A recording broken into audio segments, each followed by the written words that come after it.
I've been painting off and on probably since I was about 8 years old. I was introduced to acrylic painting on Yupo paper by an abstract artist, and I fell in love with just the movement of the paint.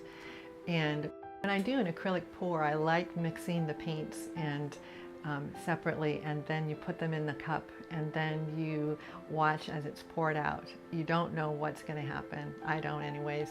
And just to discover images as they're being poured out, and it's being a part of it live, watching it, and it's very exciting. It's like going on a journey, on a discovery of what you can see, and when I see an image, it's like, ah, there it is, you know, and then letting it dry, coming back, and then bringing out more of the details, because not everyone can see what I see initially, but then when I bring out the details, I say, oh yeah, now I see it.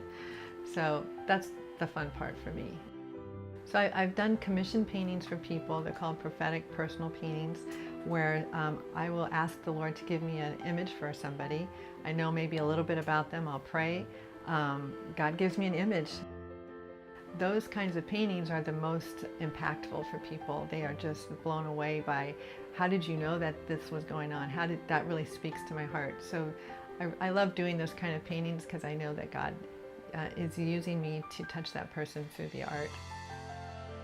In addition to painting in my studio, I also paint live during church services during the worship time, and that's a very exciting time. I don't know what that image is going to be, but it's always an image that speaks to the people that are there, and they can see that process unfold live, and it really blesses people to see that live. When people buy my art, I would hope that they would feel a connection with the Lord, that they would know that God sees them, that God has spoken to them really in a personal way, that they connect with my art because they're connecting with God. It was made with Him, co-created with Him, and so that essence of Him and that message, they would feel that when they see my art.